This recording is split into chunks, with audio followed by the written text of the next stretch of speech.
오늘 하나님께서 우리에게 주시는 말씀은 골로새서 1장 9절에서 14절 말씀입니다. 그러므로 우리가 여러분의 소식을 들은 그날부터 우리도 여러분을 위하여 쉬지 않고 기도합니다. 우리는 하나님께서 여러분에게 모든 신령한 지혜와 총명으로 하나님의 뜻을 아는 지식을 채워주시길 빕니다. 여러분이 주님께 합당하게 살아감으로써 모든 일에서 그분을 기쁘게 해드리고 모든 선한 일에서 열매를 맺고 하나님을 점점 더 알고 하나님의 영광의 권능에서 오는 모든 능력으로 강하게 되어서 기쁨으로 끝까지 참고 견디기를 바랍니다. 그리하여 성도들이 받을 상속의 몫을 차지할 자격을 여러분에게 주신 아버지께 여러분이 빛 속에서 감사를 드리게 되길 우리는 바랍니다. 아버지께서 우리를 암흑의 권세에서 건져내셔서 자기의 사랑하는 아들의 나라로 옮기셨습니다. 우리는 그 아들 안에서 구속, 곧 죄 사함을 받았습니다.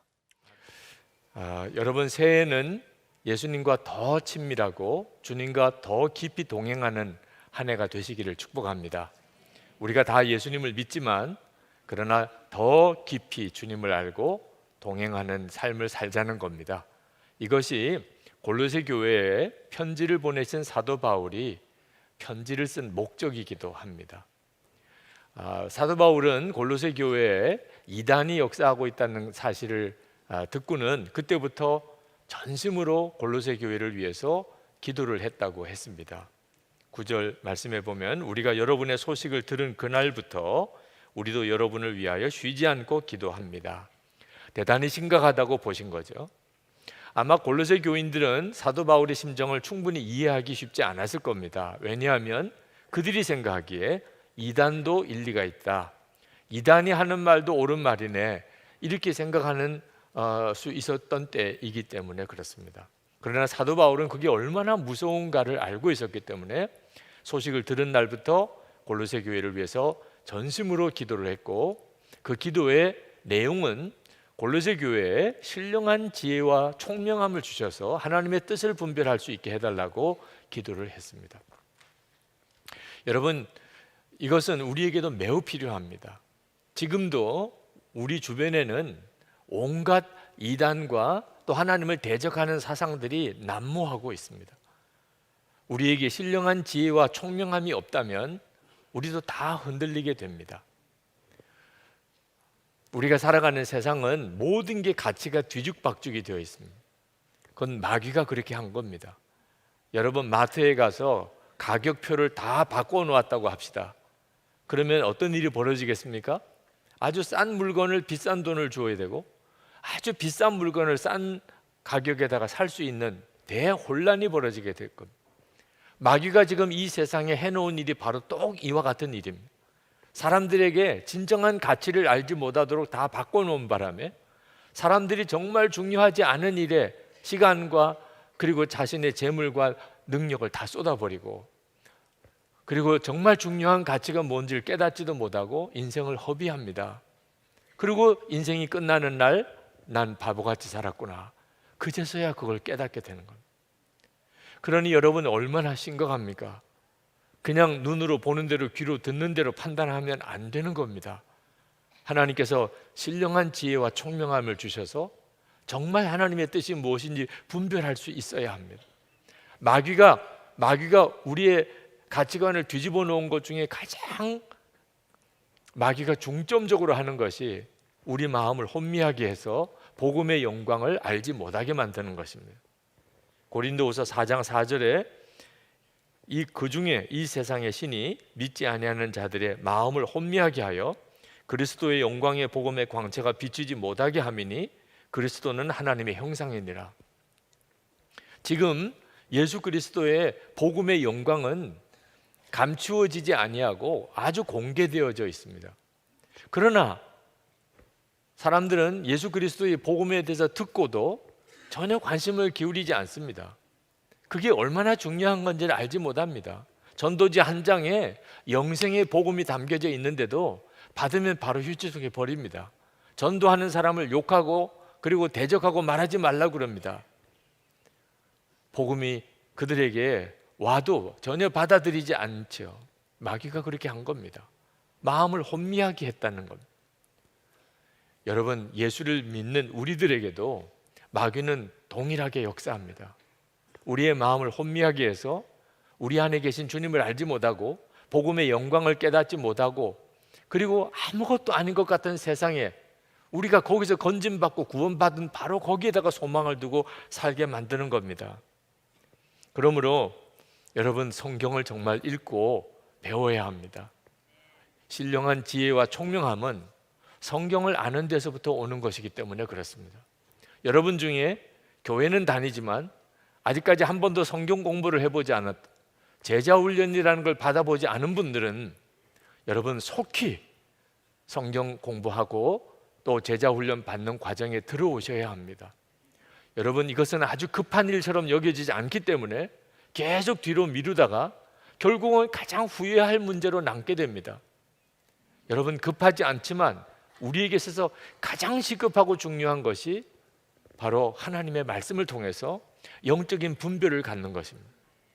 왜 그런가 하면 이 세상의 생각과 이론, 이단의 교리가 여러분에게 들려질 때 여러분의 속에 성경적인 분명한 훈련이 되어 있고 하나님의 말씀이 여러분 안에 있다면, 그러면 그것이 잘못되었다는 것을 금방 알게 됩니다. 그러나 하나님의 말씀에 대해서 전혀 아는 것이 없는 사람은 그러면 들으면 다 그게 솔깃하게 들리고 그게 옳은 것처럼 여겨지게 되는 겁니다. 한 번은 이단교에 다니던 어느 자매가 아무래도 이상한 것 같다고 바른 성경의 진리를 알고 싶다고 교회를 찾아온 적이 있었습니다. 부목사님에게 그 자매를 양육하도록 부탁을 드렸는데 너무너무 어려워하더라고요.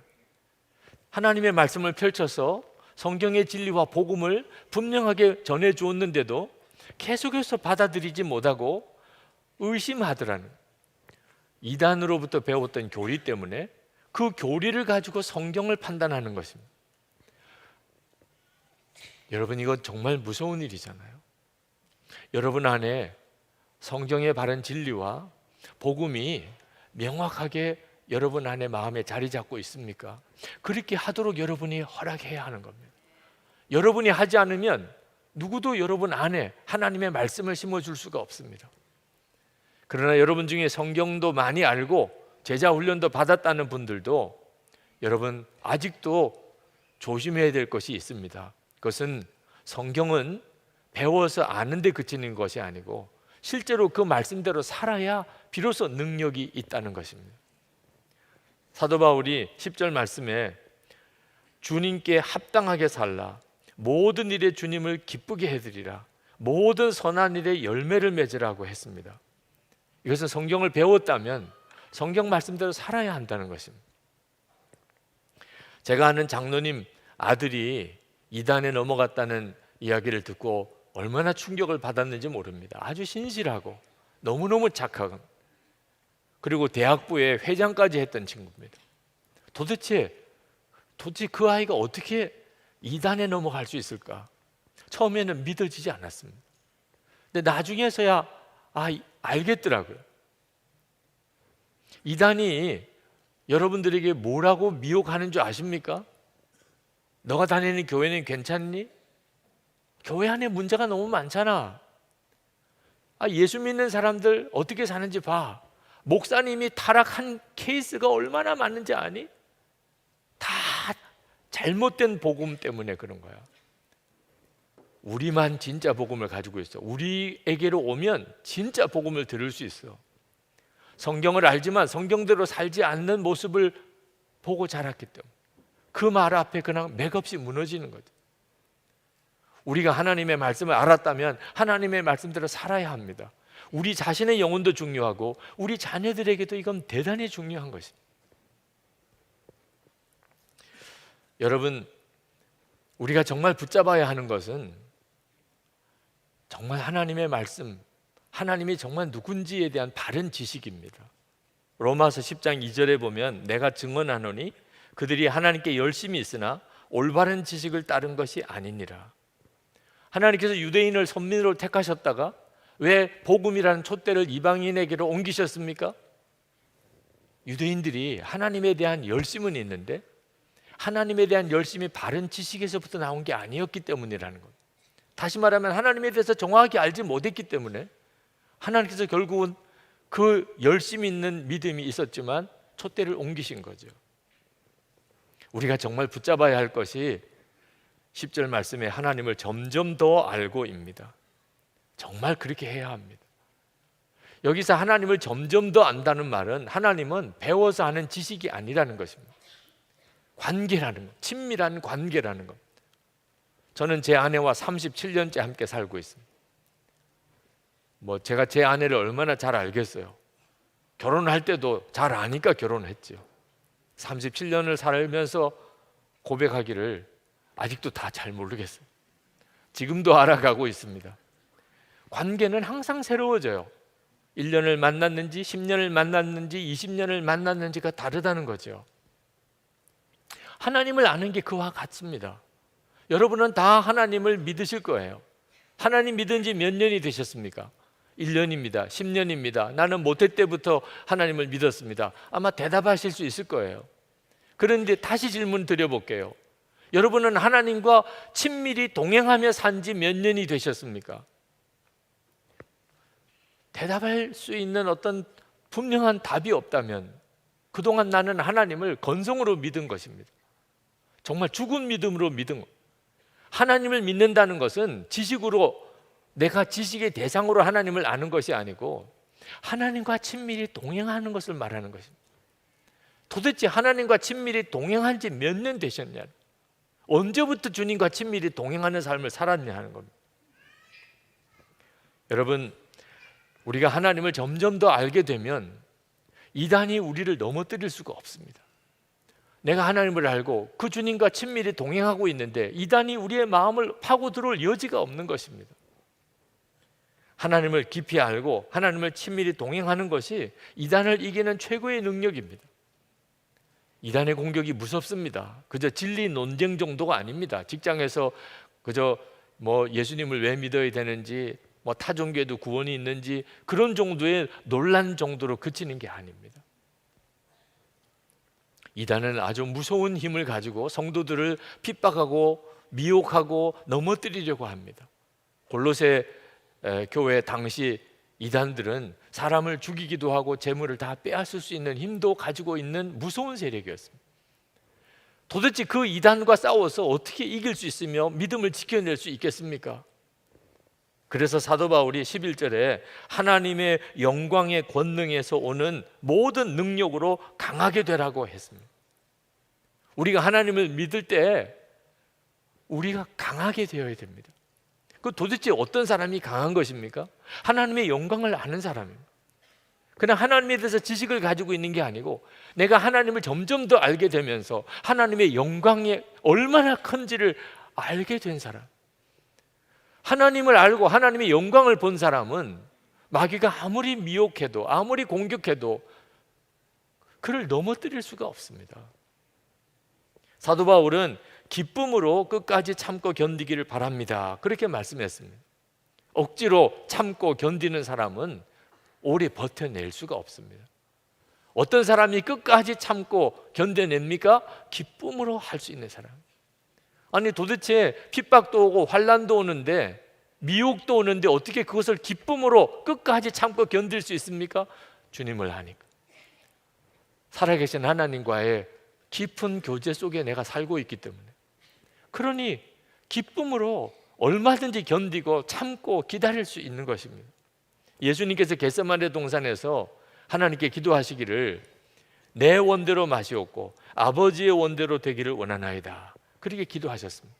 내 원대로 마시옵고, 어떻게 이런 기도를 할 수 있습니까? 여러분은 하나님께 어떻게 기도하십니까? 여러분이 원하는 것을 해달라고 기도하잖아요. 그런데 어떻게 내 원대로 하지 마시고 이런 기도를 드릴 수 있냐 말입니다. 도대체 누가 그런 기도를 할 수 있겠습니까? 우리가 만약에 내 원대로 마시고 아버지의 원대로 되기 원합니다 라고 우리가 기도할 수 있다면 해결 안 될 문제가 없습니다. 여러분 자신이나 가정이나 일터나 여러분의 삶의 모든 현장에서 내 원대로 하지 마세요, 아버지 뜻대로 해주세요, 이렇게 하면 응답 못 받을 기도가 없습니다. 근데 어떻게 그런 기도를 할 수 있죠? 하나님을 아는 사람이 그렇습니다. 하나님을 알지 못하니까, 그러니까 내 원대로 해달라고 기도하는 거죠. 하나님을 정말 알고 하나님의 그 지혜를 알고 하나님의 그 사랑과 능력을 내가 알고 나면 내 원대로 기도할 이유가 없어요. 아버지 원대로 하소서, 아버지 뜻대로 하소서. 하나님을 점점 더 알아가는 것은 얼마나 놀라운 것인지 모릅니다. 처녀의 몸으로 인도로 선교사로 가겠다고 하는 자매가 있었습니다. 다들 걱정을 했습니다. 인도라고 하는 나라가 참 어려운 나라인데 결혼도 하지 않은 그런 자매가 인도 땅 가서 어떻게 버텨내며 거기서 생존하며 거기서 사역까지 할 수 있을까? 그런데 그 자매는 확신을 가지고 있었어요. 하나님이 나를 인도로 보낸다는 것. 우리 교회에서 협력 선교사로 있는 최수진 선교사 이야기입니다. 그분이 인도로 갔습니다. 아니나 다를까 첫 번째 편지가 왔는데 너무너무 힘들어하는 편지가 왔습니다. 예배 드릴 수 없다는 게 얼마나 고통스러운 것인지. 그런데 참 잘 극복해냈어요. 어느 날 또 편지가 왔는데 이제는 완전히 인도 사람이 되겠다는 거예요. 그리고 인도 형제와 결혼을 약속했다는 거예요. 여러분, 우리나라도 시집살이 어렵다고들 하잖아요. 그런데 인도의 카스트 제도 아래에 있는 그 인도 집안에 외국인으로서 결혼을 해서 그 집에 가서 그 어른들을 다 섬겨야 되는 일이 얼마나 어려웠겠습니까? 그런데도 그는 교회도 개척하고 그리고 어린이 사역도 하고 그리고 버림받은 여성들을 돌보는 사역도 훌륭하게 잘 감당해냈습니다. 최근에 그는 버림받은 여성들을 위한 센터를 짓는데 한 2억 정도가 들어가는 예산인데 그걸 어떻게 감당하나 싶었더니 한 8천만 원 정도 모자란 상태에서 지금 건축 중에 있습니다. 그 나머지 예산이 되면 다 지을 수 있다고 하는 거예요. 아들을 낳았는데 다니엘이라고 아주 총명한 아이였습니다. 고등학교 진학을 하게 됐는데 인도말, 한국말 완벽하게 다 하는 정말 놀라운 인재였어요. 우리 은천장학회에서 장학생으로 그 아이를 돕기로 했습니다. 그런데 학교에서 운동을 하다가 무릎을 크게 다쳤습니다. 수술을 하기 위해서 한국에 와야 될 사정이 생겼습니다. 그런데 교회 교인들이 찾아왔대요.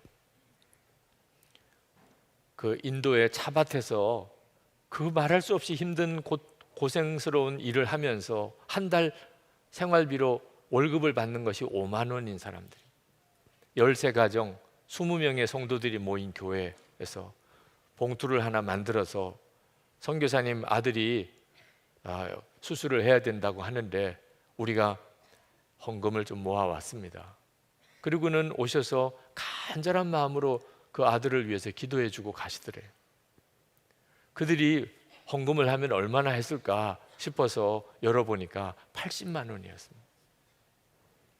16명이 한 달을 살아야 될 생활비가 다 거기에 들어있는. 그 선교사님이 그걸 열어보는 순간에 얼마나 울었는지 모른다. 과연 인도 현지 교인들이 복음을 알기는 알까? 말씀은 정말 제대로 받았을까? 믿음은 정말 생겼을까?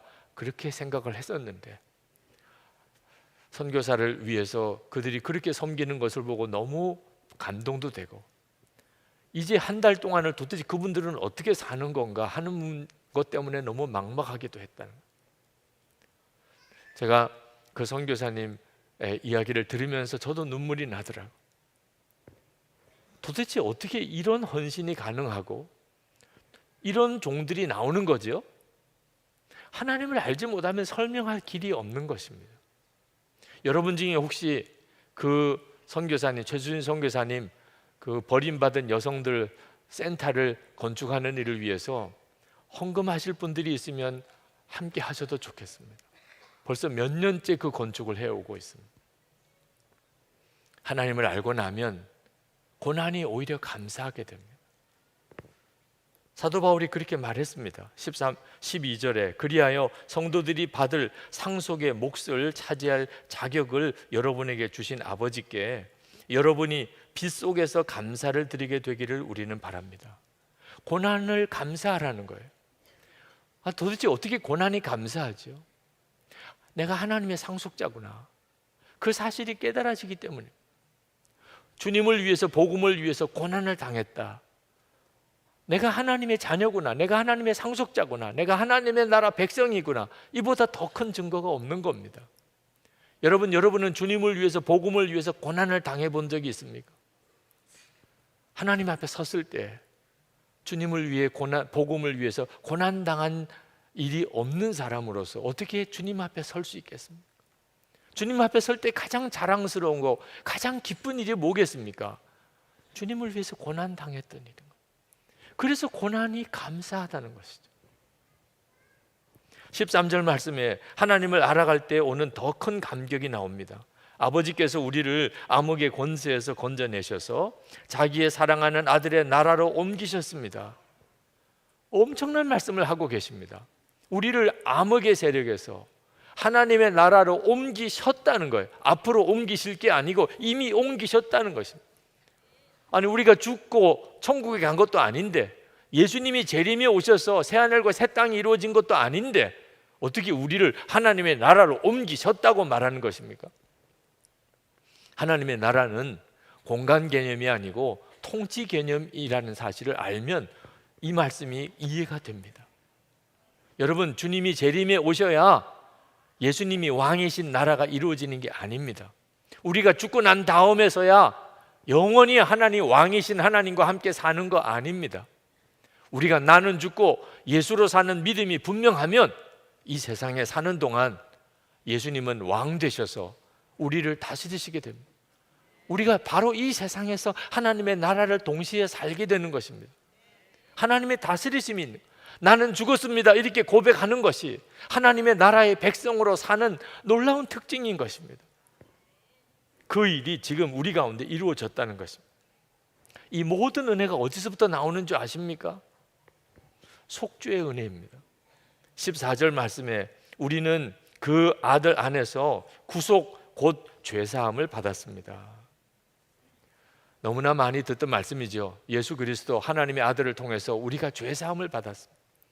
근데 너무 많이 들었던 말씀이기 때문에 감동이 없을까 봐 걱정이 됩니다. 이 말씀을 들은 골로새 교회 교인들에게 얼마나 이것이 충격이었는지 여러분 이해하시기 쉽지 않으실 겁니다. 우리가 예수 그리스도 때문에 우리의 모든 죄가 사함을 받았다.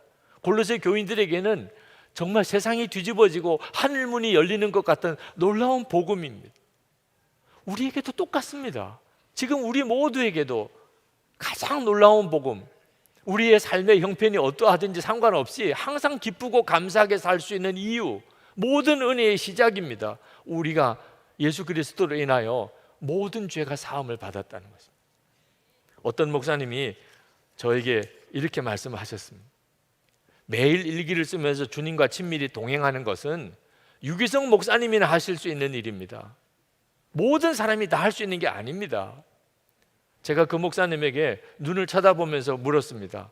목사님과 내가 다른 게 도대체 뭐가 있습니까? 저는 지옥에 갈 수밖에 없는 죄인이었습니다.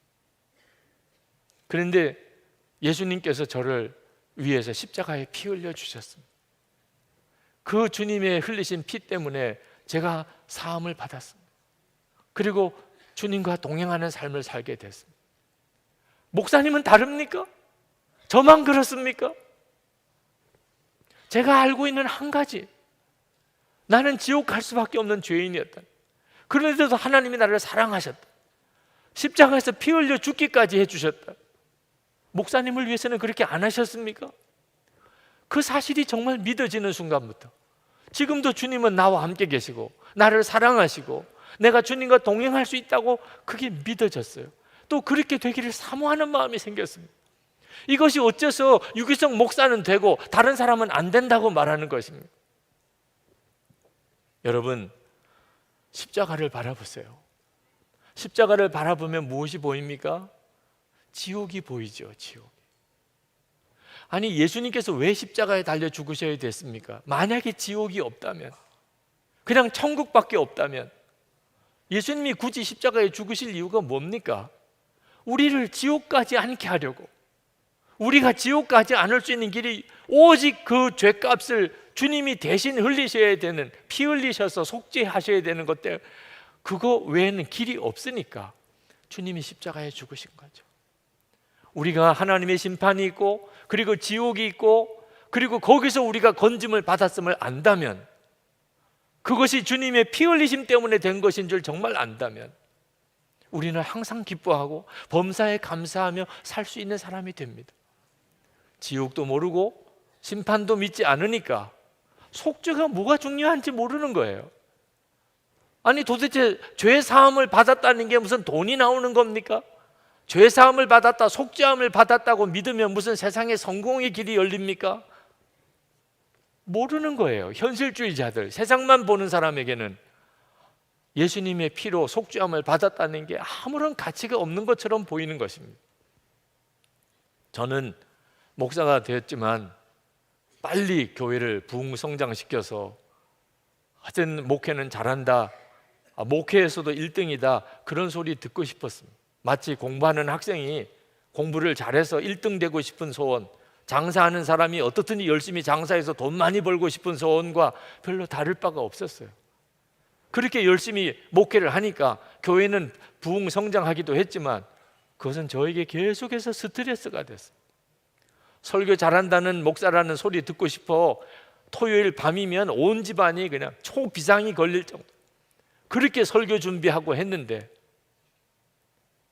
그렇다고 뭐 신통하게 설교를 잘한 것도 아니면서도 고생만 엄청 하고 그렇게 스트레스 받고 목회했던 사람이 저 자신이었습니다.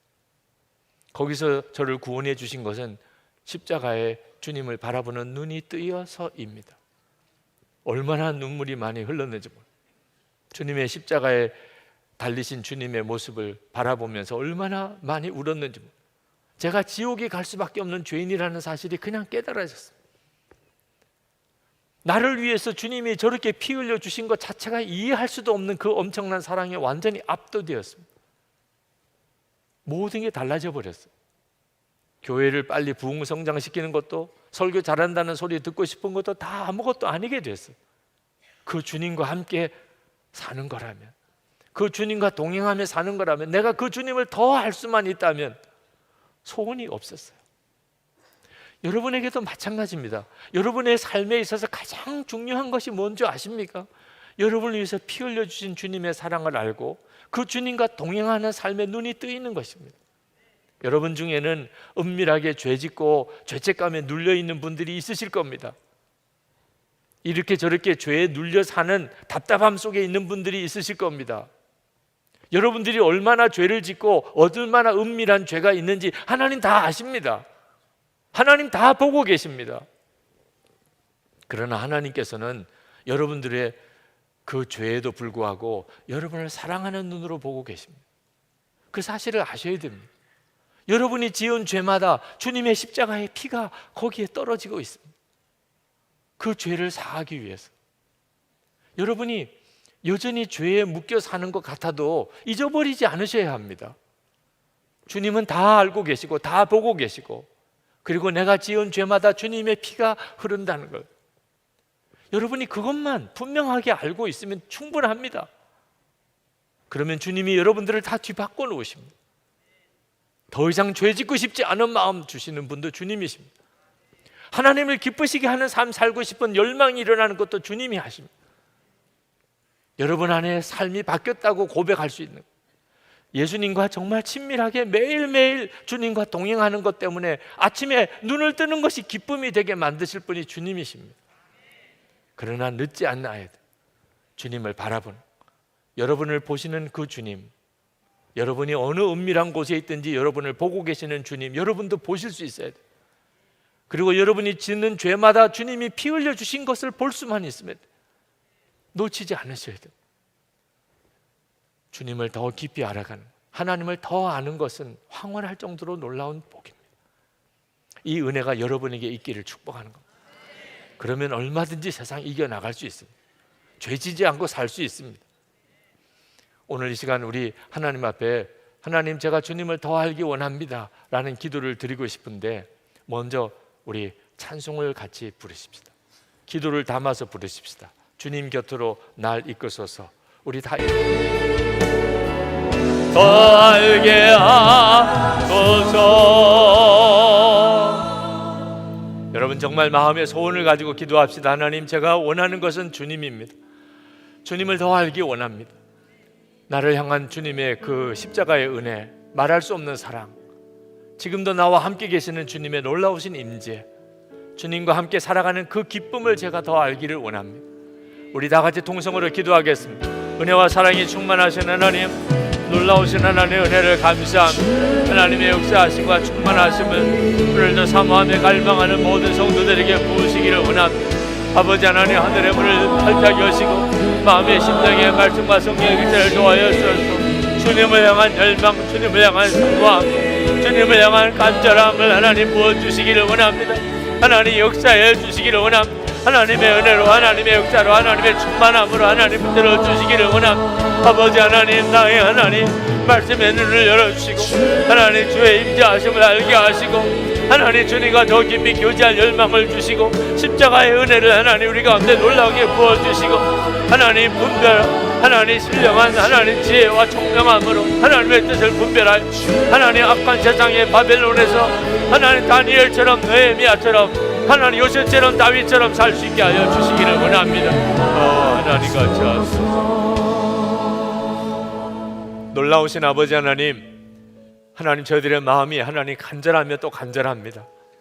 하나님 눈에 보이지 않으시지만 지금 너무나 분명히 함께 계시는 주여, 우리의 눈을 열어 주를 보게 하소서. 더 알게 하소서.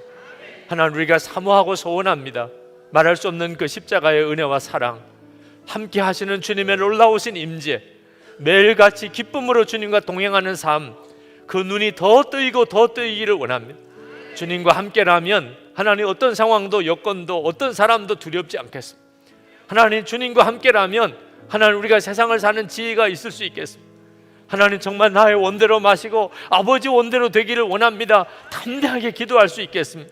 오늘도 사랑하는 성도들의 그 마음의 갈망과 믿음을 받아주소서. 2019년 한 해가 주님과 더 깊어지고 하나님을 더 알 수 있는 해가 되게 해 주옵소서. 아버지 하나님, 오늘도 전심을 하나님께 예배하고 우리의 마음을 담아 감사의 예물을 주께 봉헌해 드립니다. 성도들 머리에 하나님 주의 손을 얹으시고 복을 주소서. 마음의 심령에 주를 아는 눈을 더욱 열어주시고 하나님 저들의 하나님의 삶 속에 하나님의 은혜가 충만하되 병든 몸도 깨끗하게 고쳐주옵소서. 가정 안에 놀라운 화목이 일어나며 온전한 구원의 역사가 일어나며 우리의 자녀들이 정말 하나님 앞에 귀하게 쓰임받게 하시며 성도들의 기업에 회복을 주시며 베풀고 돕고 나눌 수 있는 힘을 주시며 성도들에게 선한 영향력을 주셔서 주변에 있는 모든 사람들에게 그리스도의 증인이 되게 해 주옵소서. 한국교회를 다시 살려주셔서 새롭게 부흥하게 하소서. 이 나라와 민족과 사회를 변화시키는 일을 감당하게 해주소서. 북한 땅에 자유의 복음이 전해지게 하소서. 속히 이 땅에 이 민족에 전쟁이 없는 진정한 복음의 통일이 이루어지게 해 주옵소서. 김국기 목사님, 병중에 계신 김종욱 목사님, 최충길 선교사님, 또 중국의 온성도 목사님 속히 석방되게 해주소서. 열방에 나가 있는 선교사님들 그 심령과 그 가정과 가족을 지켜주소서. 눈동자같이 지켜주소서. 상함이 없게 하소서. 능히 어디서든지 사명을 감당할 힘을 주소서. 하나님 선교사님들 안에 넘치는 은혜의 역사가 있게 하여 주옵소서. 주님 감사합니다. 오늘도 전심으로 하나님께 예배하고 돌아가는 모든 성도들 위해 주 예수님의 은혜와 하나님의 사랑하심과 성령의 교통하심이 늘 함께 하시기를 축원하옵나이다. 아멘. 오늘 하나님께서 우리에게 주시는 말씀은 골로새서 1장 1절에서 8절 말씀입니다. 하나님의 뜻으로 그리스도 예수의 사도가 된 나 바울과 형제인 디모데가 골로새에 있는 성도들 곧 그리스도 안에 있는 신실한 형제 자매들에게 이 편지를 씁니다. 우리 아버지 하나님께서 내려주시는 은혜와 평화가 여러분에게 있기를 빕니다.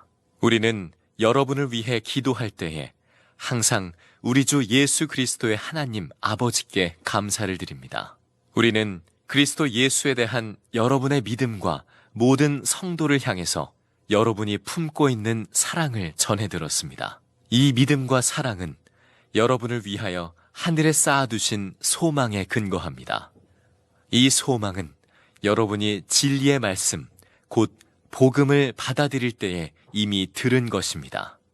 이 복음은 온 세상에 전해진 것과 같이 여러분에게 전해졌습니다.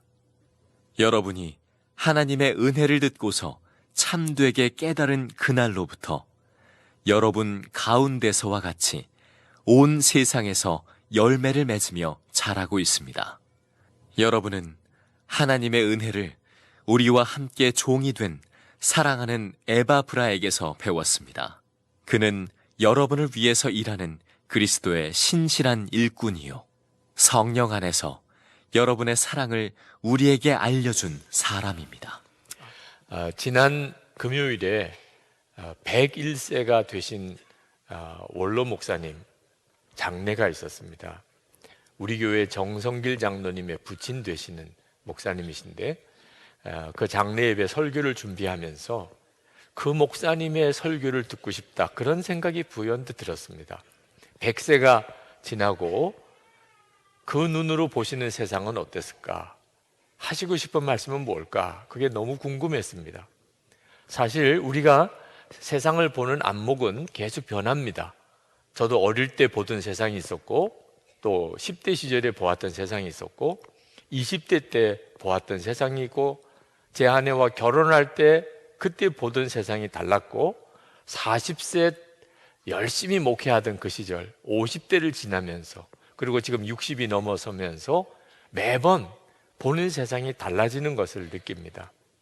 그 말은 지금 현재 내가 보고 느끼는 이 세상이, 그게 지나고 나면 달라질 수 있다는 뜻입니다. 이제 70이 되면 아마 또 달라질 거고, 80이 지나면 보는 것이 또 달라질 겁니다. 100세가 되면 도대체 인생은 어떻게 보이며, 중요한 것은 무엇이며, 세상은 어떻게 보일까? 그 점이 참 궁금해졌습니다. 그러니까 지금 현재 내가 본 것을 전부 다라고 생각하시면 안 됩니다. 내가 가지고 있는 세계관이 그게 절대적인 것이라고 생각했다가는 지나고 나면 크게 후회가 됩니다. 자, 지나고 난 다음에 깨닫는다. 그렇지요. 지나고 나면 깨닫게 됩니다. 근데 그러면 후회밖에 남지 않잖아요. 그걸 어떻게 미리 깨달을 수 있을까? 나이가 들지 않아도 후회하지 않는 아주 중요한 교훈이 하나 있습니다. 그것은 주 예수님만 바라보며 주님과만 동행하는 삶을 사는 겁니다. 그러면 반드시 지나고 난 다음에 내가 정말 잘했어, 나 정말 후회가 없어, 그런 삶을 살게 되어 있습니다. 국민일보에 새해부터 한 달에 한 번 예수 동행 컬럼을 쓰게 되었는데, 이번 1월 첫째 주일 컬럼에 제목을 오직 한 가지 소원이라고 하는 제목으로 컬럼을 썼습니다. 저에게는 오직 한 가지 소원이 있습니다. 여러 가지 많은 소원 중에 하나가 아니고 오직 한 가지 소원. 복잡한 것도 아니고 어려운 것도 아니고, 사람을 만날 때든지 혼자 있을 때든지, 밥을 먹을 때든지 잠을 잘 때든지, 좋은 일이 있을 때든지 어려운 일이 있을 때든지, 성공했을 때든지 실패했을 때든지, 항상 보이지 않으시는 예수님을 보는 분처럼 바라보는 것이 저의 오직 한 가지 소원입니다. 저는 그것만이 우리가 인생을 잘 사는 비결이라고 생각합니다. 저는 여러분들이 2019년 한 해도 오직 예수님을 바라보고 주님과 동행하는 것을 소원으로 삼고 살아보시기를 바랍니다. 예수님 한 분만은 정말 잘 믿어보고 살아야 하지 않겠습니까? 새해 골로새서 강해를 주일에 하는데, 골로새 교회는 초대교회 교회 중에 참 좋은 교회로 그렇게 알려지고 소문난 교회입니다. 제가 골로새서 강해 말씀을 준비하면서 골로새 교회를 선한 목자 교회로 이름을 바꾸어 부르며 기도했습니다. 그렇게 되기를 원해서 그랬습니다. 하나님, 우리 교회가 이 골로새 교회와 같이 되게 해 주옵소서. 여러분들도 골로새서 강해 설교를 들으시면서 골로새서를 반드시 읽으실 뿐만 아니고 선한목자교회가 골로새 교회 같기를, 여러분 자신이 골로새 교회 교인 같기를 위해 기도해 주시기를 바랍니다. 골로새 교회가 참 좋은 교회였다는 것은 3절에 보니까 사도 바울이 골로새 교회를 위하여 기도할 때 항상 하나님께 먼저 감사가 되더라 그랬습니다. 아니, 어떤 교회는 걱정만 되더라 이런 교회도 있는데 항상 감사부터 나오는 교회, 참 좋은 교회죠. 네. 어떻게 해서 그런 교회가 될 수 있었을까요? 4절부터 5절에 보면 그 골로새 교회에 믿음과 소망과 사랑이 있었다는 겁니다. 이건 교회에 대한 칭찬 중에 최고의 칭찬입니다. 어느 교회에 믿음이 있고 소망이 있고 사랑이 있더라. 여러분들이 신앙생활 잘하는지 아닌지는 여러분 안에 믿음이 있고 소망이 있고 사랑이 있는지를 보고 판단하는 겁니다. 그런 칭찬을 들었습니다. 여러분에게 믿음, 소망, 사랑이 있으십니까? 믿음이라는 것은 예수님을 믿으니까, 나와 함께 계시는 주님을 믿으니까 더 이상 염려도 두려움도 없는 겁니다. 소망이라는 것은 내가 갈 하나님의 나라가 눈에 확 열려 보이니까 이제는 항상 기쁘다는 겁니다. 사랑은 원수도 용서하고 사랑하는 것입니다. 믿음, 소망, 사랑 항상 있는 교회와 성도 찾아보기가 의외로 참 어렵습니다. 도대체 골로새 교회는 어떻게 그 믿음과 소망과 사랑이 다 있었을까요? 사도 바울은 말하기를 복음을 들었기 때문이라는 겁니다. 6절 말씀에 보면 이 복음은 온 세상에 전해진 것과 같이 여러분에게 전해졌습니다. 여러분이 하나님의 은혜를 듣고서 참되게 깨달은 그날로부터 여러분 가운데서와 같이 온 세상에서 열매를 맺으며 자라고 있습니다. 골로새 교회에 복음이 들려졌습니다.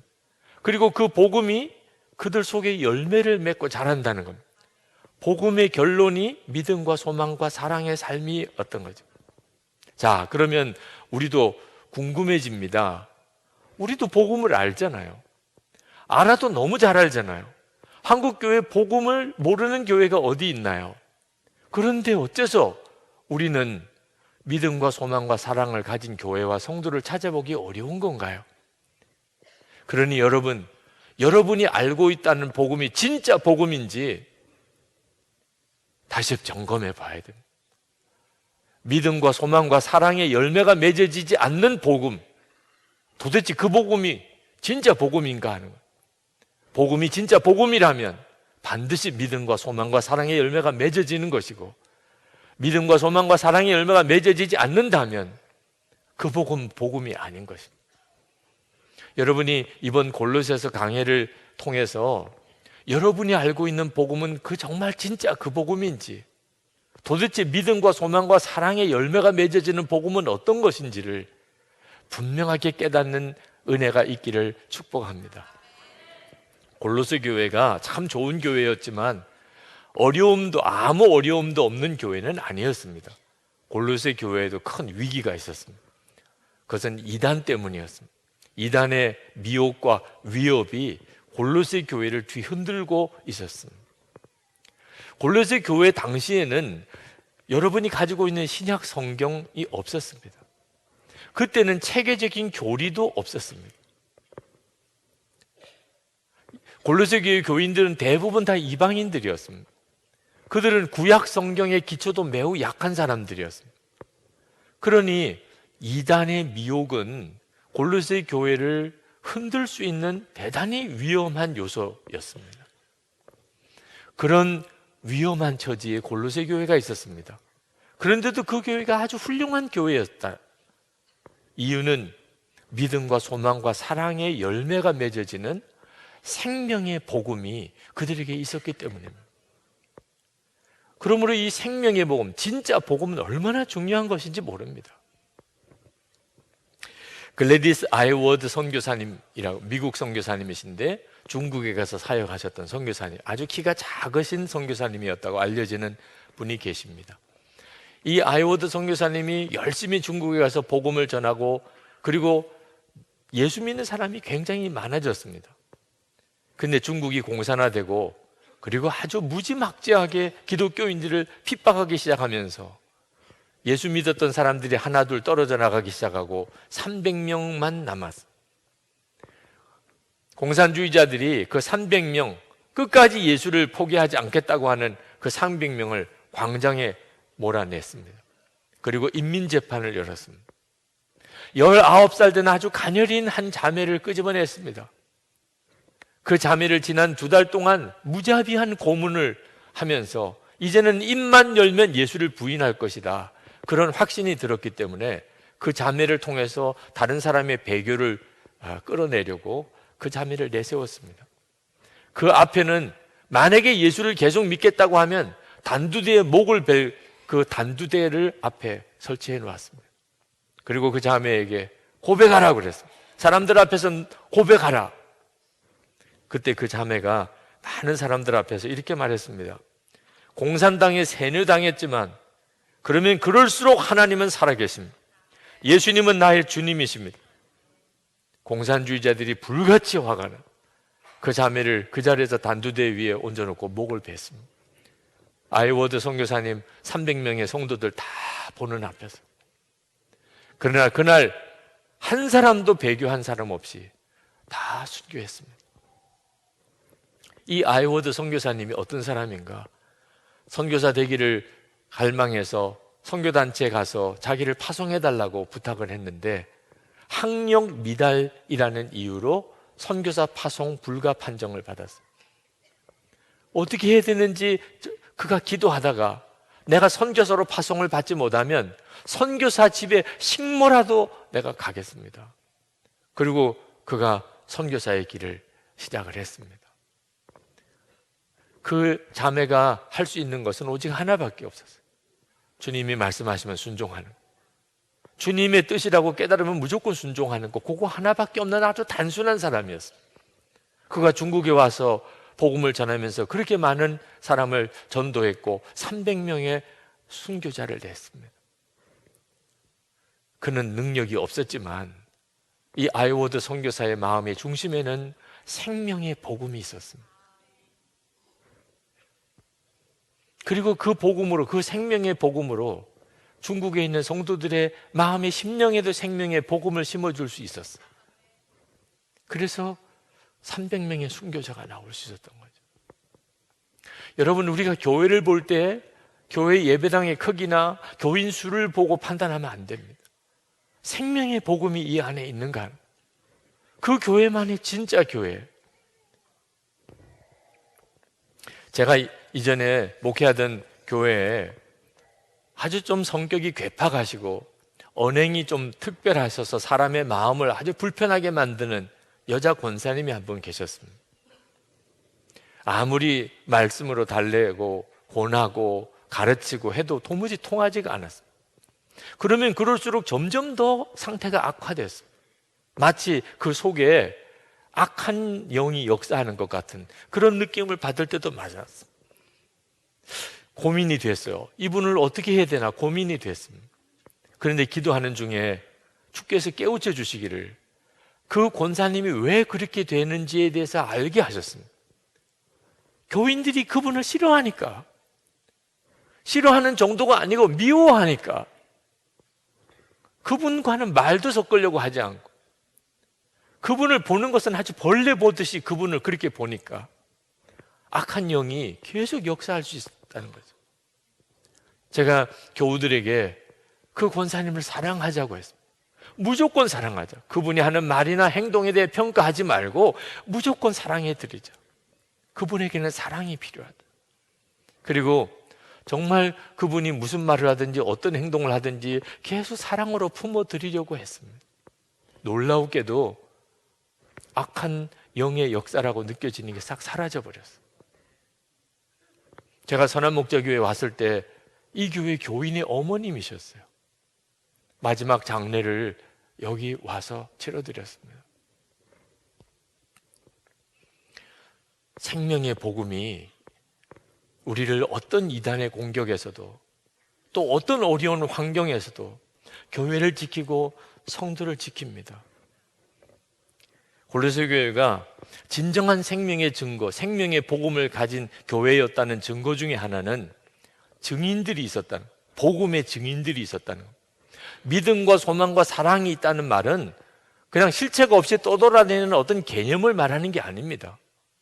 믿음과 소망과 사랑의 삶을 사는 바로 그 증인이 있다는 거죠. 그러니까 이 교회에 믿음이 있구나, 소망이 있구나, 사랑이 있구나 하는 걸 아는 거예요. 그 증인 중에 대표적인 분이 에바브로입니다. 그 골로새 교회의 설립자입니다.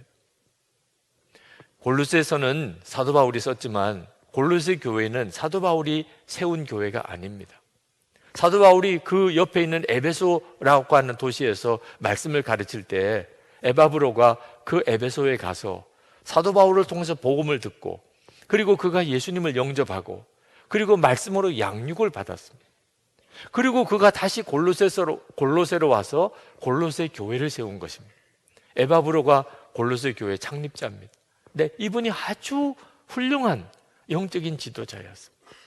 7절에 보면은 신실한 그리스도의 일꾼이라고 사도 바울이 에바브로를 그렇게 지칭했습니다. 이건 아무에게나 그렇게 붙일 수 있는 말이 아니잖아요. 8절에 보면 그가 성령의 사람이라고 또 말씀하고 있습니다. 에바브로 골로새서 4장에 보면 사도 바울이 골로새서를 쓸 때 에바브로가 그 옆에 있었던 것을 알 수가 있습니다. 골로새서 4장 12절에 그리스도 예수의 종인 너희에게서 온 에바브라가 너희에게 문안하느니라. 그가 항상 너희를 위하여 애써 기도하여 너희로 하나님의 모든 뜻 가운데서 완전하고 확신 있게 서기를 구하나니. 에바브로가 로마 감옥에 있는 사도 바울을 위로하려고 그 감옥을 방문을 했습니다.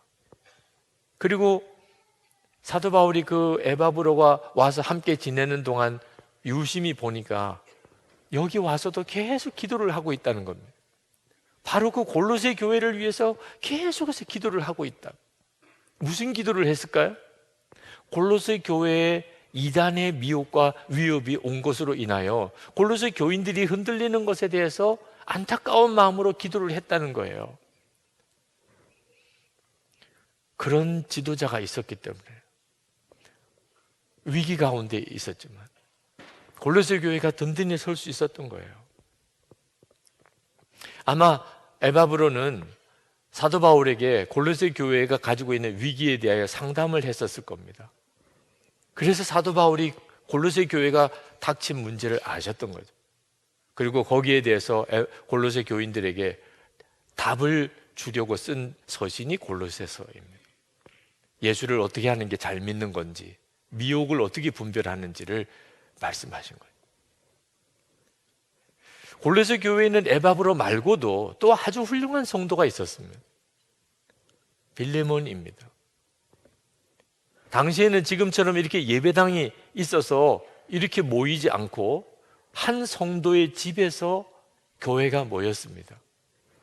골로새 교회가 모였던 성도의 집이 어느 집이냐면 바로 빌레몬의 집이었습니다. 빌레몬서 1장 2절에 보면 내 집에 있는 교회라고 이렇게 말씀하셨는데 바로 골로새 교회입니다. 사도 바울이 골로새서를 쓰면서 빌레몬서를 같이 썼습니다.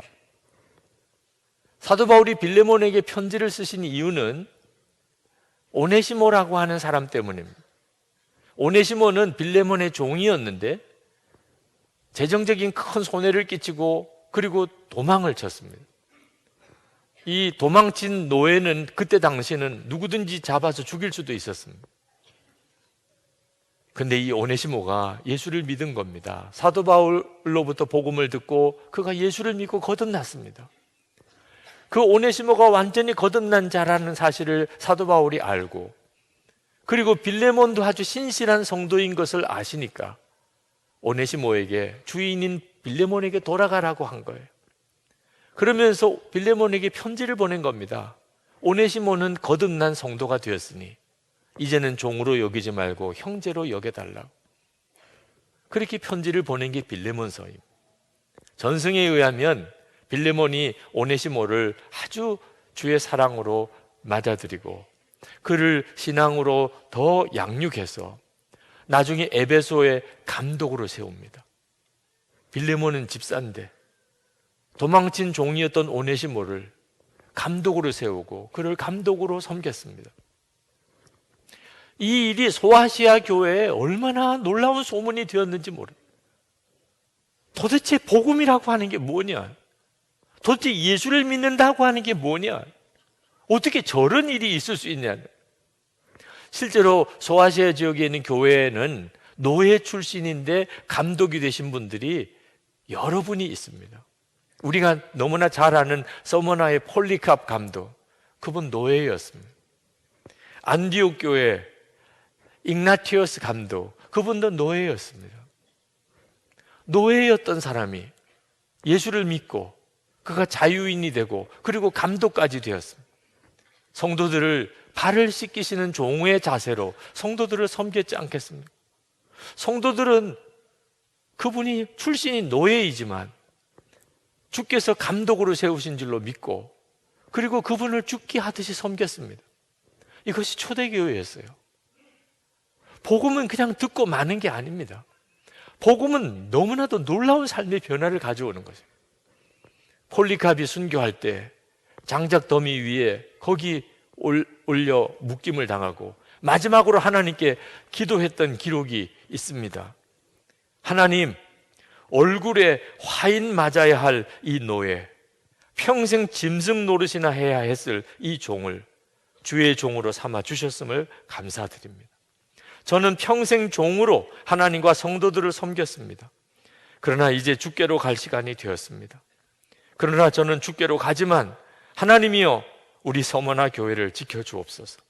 가난한 자나 부자나 지식자나 무식자나 종이나 자유자나 다 서머나 교회에 와서 구원을 받게 하시고 계속해서 서머나 교회가 한 믿음, 한 사랑, 한 희생으로 한 몸을 이루게 하옵소서. 그렇게 기도하고 그는 화형을 당했습니다. 지금 현재 우리 한국교회가 가지고 있는 위기 중에 하나가 교인들이 진보와 보수로 갈라지고 있다는 것입니다. 예수를 믿어도 정치적인 어떤 신념을 가질 수는 있습니다.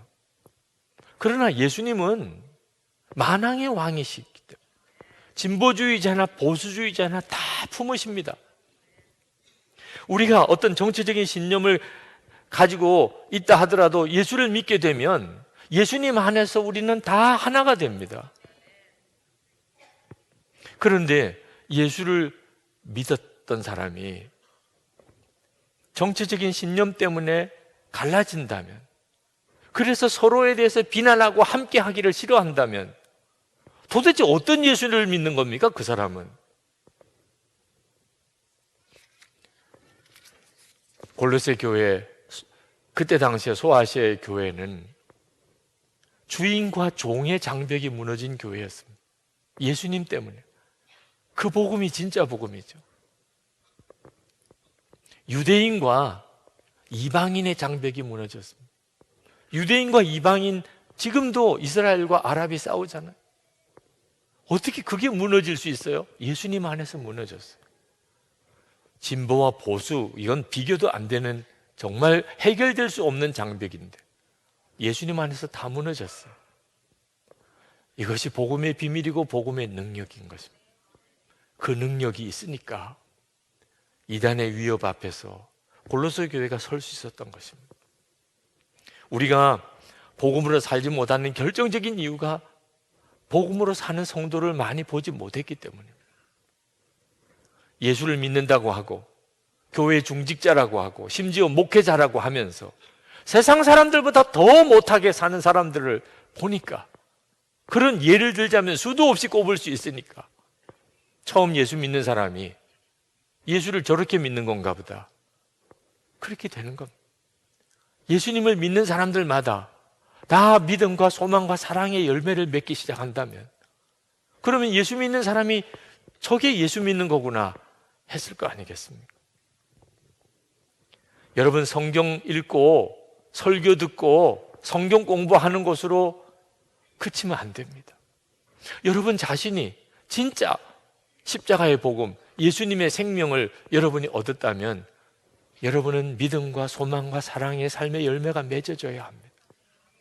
그리고 이제 예수를 믿겠다는 사람에게 그것을 보여줘야 됩니다. 도대체 예수를 믿는 사람은 어떻게 사는 건가를 보여줄 수 있어야 합니다. 빌레몬의 집에 모였던 골로새 교인들은 빌레몬 집을 얼마나 드나들었겠습니까? 예배 때문에 빌레몬 집을 드나들면서 그는 빌레몬 가족이 사는 것을 보았습니다. 그 빌레몬 가정 안에 일어나는 일을 보았습니다. 종인 오네시모를 감독으로 세우는 걸 보았습니다. 아, 저렇게 하는 거구나. 그들은 믿음과 소망과 사랑의 설교를 들은 게 아니고 그렇게 살아내는 성도의 가정을 통해서 그들이 다 그렇게 믿음으로 살게 된 거죠. 생명이 있으면 열매가 맺어지잖아요. 저는 우리 교회 모든 속회가 이런 속회가 되기를 원합니다.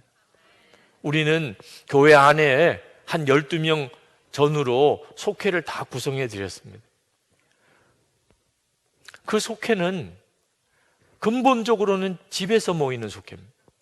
마치 골로새 교회, 빌레몬의 집에 모였던 골로새 교회처럼 집에서 모이는 거예요. 왜 그렇게 강조하나?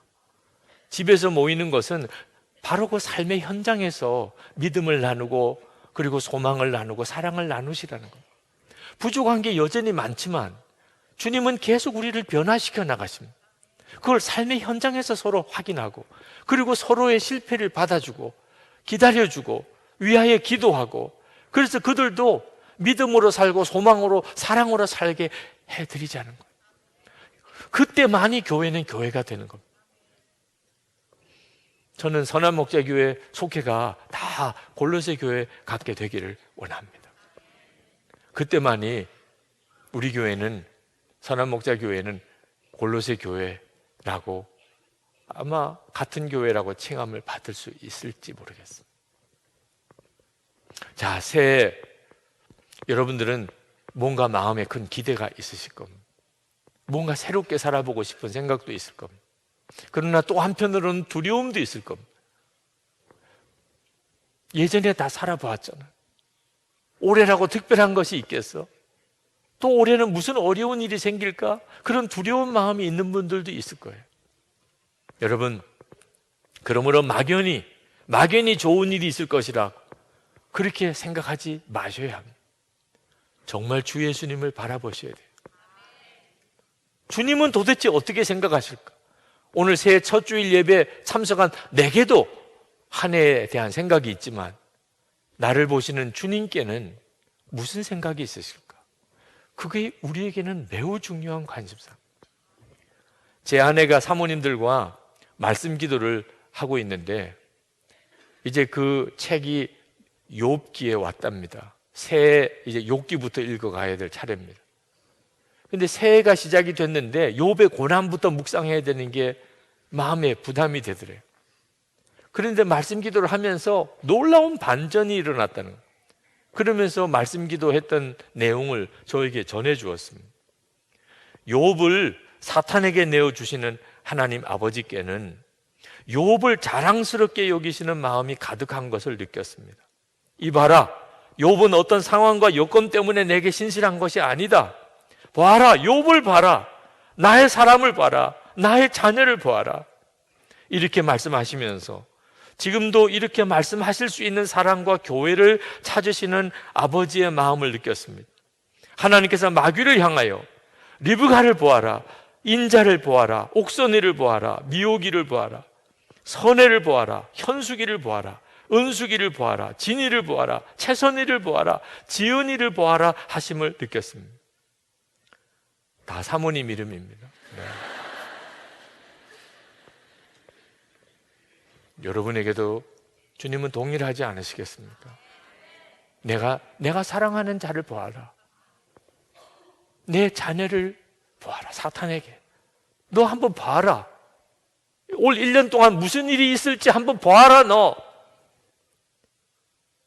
주님이 하십니다.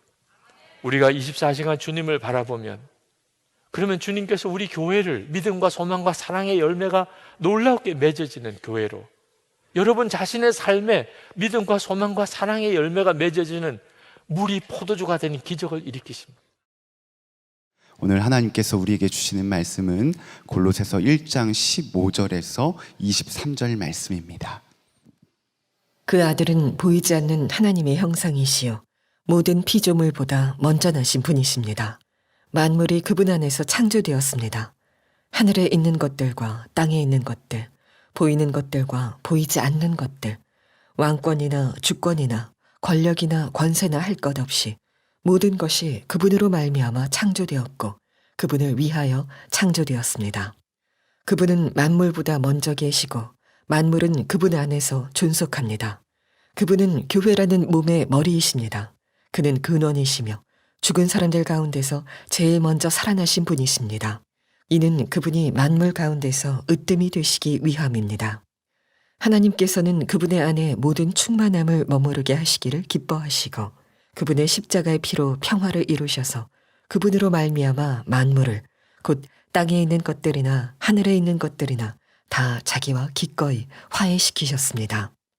전에 여러분은 악한 일로 하나님을 멀리 떠나 있었고 마음으로 하나님과 원수가 되어 있었습니다. 그러나 지금은 하나님께서 그리스도의 죽으심을 통하여 그분의 육신의 몸으로 여러분과 화해하셔서 여러분을 거룩하고 흠이 없고 책망할 것이 없는 사람으로 자기 앞에 내세우셨습니다. 그러므로 여러분은 믿음의 튼튼히 털을 잡아 굳건히 서 있어야 하며 여러분이 들은 복음의 소망에서 떠나지 말아야 합니다. 이 복음은 하늘 아래 있는 모든 피조물에게 전파되었으며 나 바울은 이 복음의 일꾼이 되었습니다. 아멘. 하나님의 말씀입니다. 자리에 앉으시겠습니다. 여러분 정말 예수님을 믿되 오직 예수의 믿음을 가지시게 되기를 축복합니다. 벌써 2년째가 되는군요. 작년에도 그랬고 올해도 문화체육관광부에서 공식적으로 발표한 한국 종교 인구 조사 결과를 보면 기독교 교인 수가 제일 많은 것으로 나옵니다.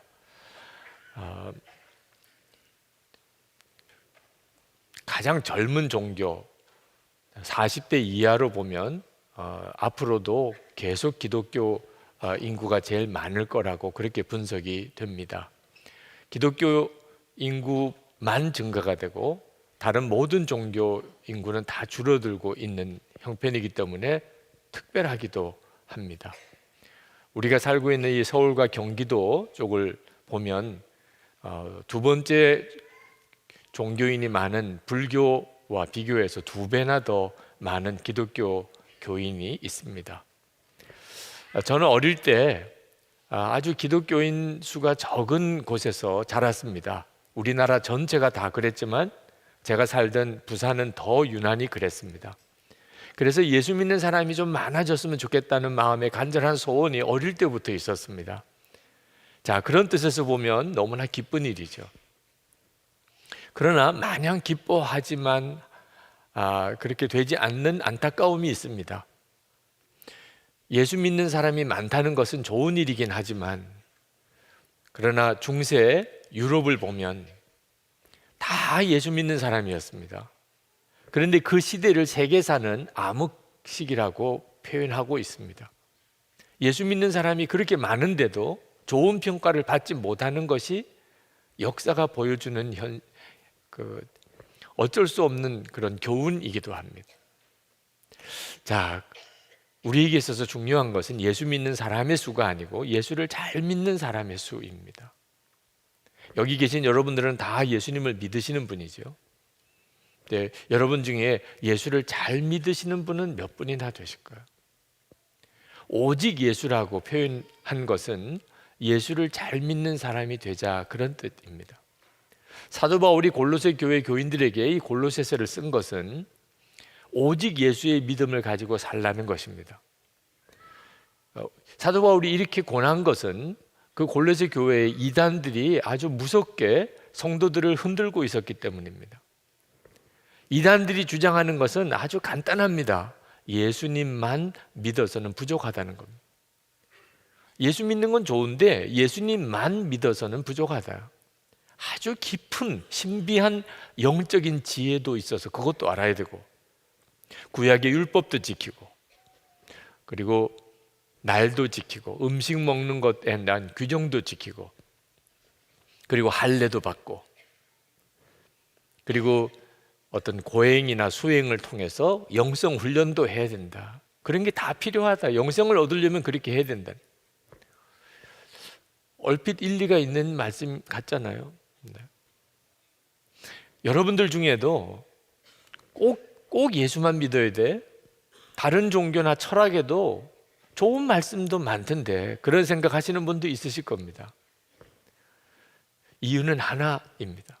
그런 생각을 하게 되는 이유는 예수님을 모르는 겁니다. 예수님이 실제로 어떤 분이신지 아직 모르니까, 그러니까 예수만 믿어서는 부족하고 예수님 말고도 그럴듯하게 들리는 좋은 말씀들이 많다는 생각을 하게 되는 겁니다. 교인들이 교회에 조금 다니게 되면 금방 예수님에 대해서는 다 아는 줄로 착각에 빠집니다. 예수님 나도 알아, 이렇게 되는 거죠. 대전에 있는 어느 장로님 이야기를 제가 들었습니다. 그 장로님은 중학교 교사이십니다. 어느 날 중학교 2학년 제자가 찾아와서 전도를 하더랍니다. 내가 장로야. 그랬더니 알고 왔다는 거예요. 장로님이신 줄 알고 전도를 왔다는 겁니다. 어이가 없어서 너 어떻게 나에게 전도를 하려고 그러냐. 알고 보니까 신천지에 빠져있는 아이들이에요. 신천지에서 배운 교리를 가지고 우리 장로님이 이걸 모를 거야. 장로님은 아주 타락한 교회에 지금 소속되어 있으니 내가 사랑하는 우리 선생님을 구원해야 되겠다. 그런 사명감을 가지고 온 거예요. 장로님이 하도 어이가 없어서 너 그러면 너가 말하려고 하는 것을 한번 써서 나에게 달라고 그랬어요. 그랬더니 그렇게 하겠다고 하더래요. 그래서 A4 용지를 주었더니 한 장 더 달라고 그러고 또 더 달라고 그러고 넉 장을 쓰더랍니다. 깜짝 놀랐대요. 그래서 섬기는 교회에 주일에 와서 중등부 아이들을 만났습니다. 그리고 중등부 아이들에게 너는 왜 예수를 믿어야 되는지, 도대체 예수님이 어떤 분이길래 그렇게 예수를 믿어야 되는지 한번 써봐라 그랬어요. 그랬더니 한 서너 줄 쓰는 아이도 힘들더래요. 여러분 같으면 여러분 몇 장쯤 쓸 것 같습니까? 예수님을 왜 믿어야 되는지, 도대체 예수님은 누구신지 여러분은 얼만큼 알고 계시나요? 우리가 예수님에 대해서 너무 형편없이 잘 모르기 때문에 이단에게 자꾸 휘둘리는 겁니다. 오직 예수는 광신자가 되라는 말 아닙니다. 이 오직이라고 붙이는 것 자체가 문제가 되는 게 아닙니다. 대상을 어떤 대상에게 붙이느냐가 문제인 거죠. 여러분, 오직 남편, 오직 아내, 그게 문제입니까? 안 그러니까 문제인 거죠. 남편의 입장에서는 오직 아내여야 하고 아내 입장에서는 오직 남편이어야죠. 그게 안 되니까 문제 아닙니까? 거짓신이나 우상에게 오직이라고 붙이면 그건 망하는 길이죠. 돈이나 성공에 오직 돈, 오직 성공, 그러면 주변 사람들까지 다 어려워지는 거죠. 대상이 어떤 대상이냐에 따라 다른 거예요. 예수님은 하나님이시고 만왕의 왕이십니다. 그러니 예수님을 믿어도 오직 예수로 믿어야 복이 있는 거죠. 정말 잘 사는 길이 그 길인 것입니다.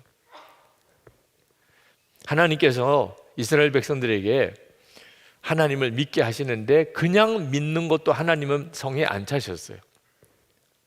신명기 6장 4절 5절에 보면 이스라엘아 들으라, 우리 하나님 여호와는 오직 유일한 여호와시니 너는 마음을 다하고 뜻을 다하고 힘을 다하여 내 하나님 여호와를 사랑하라.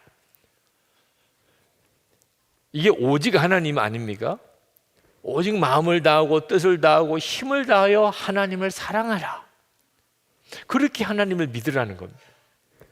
왜 그렇게 말씀하시죠? 그 삶이 복이 있는 삶이니까. 신명기 28장 3절에 성읍에서도 복을 받고 들에서도 복을 받을 것이며 내 몸의 자녀와 내 토지의 소산과 내 짐승의 새끼와 소와 양의 새끼가 복을 받을 것이며 내 광주리와 떡반죽 그릇이 복을 받을 것이며 내가 들어와도 복을 받고 나가도 복을 받을 것이니라. 나는 그런 복을 못 받았는데, 그렇게 말하지 말고 정말 마음과 뜻과 성품, 힘을 다하여 내가 하나님을 사랑하고 있는가, 정말 오직 예수의 믿음으로 내가 예수님을 믿고 있는지를 먼저 점검하셔야 하는 겁니다. 도대체 예수님이 어떤 분이시길래 이렇게 오직 예수여야 한다는 것인가? 사도 바울이 예수님이 어떤 분이신가에 대하여 이어서 말씀을 하십니다. 한마디로 말하면 첫 번째로 예수님은 하나님이시라는, 창조주 하나님과 동일하신 분이라는. 15절 16절에 그 아들은 보이지 않는 하나님의 형상이시오 모든 피조물보다 먼저 나신 분이십니다. 만물이 그분 안에서 창조되었습니다. 놀라운 말씀입니다. 예수님은 창조주 하나님이십니다. 그래서 하늘에 있는 것들과 땅에 있는 것들, 보이는 것들과 보이지 않는 것들, 왕권이나 주권이나 권력이나 권세나 할 것 없이 모든 것이 그분으로 말미암아 창조되었고 그분을 위하여 창조되었습니다. 그분은 만물보다 먼저 계시고 만물은 그분 안에서 존속합니다.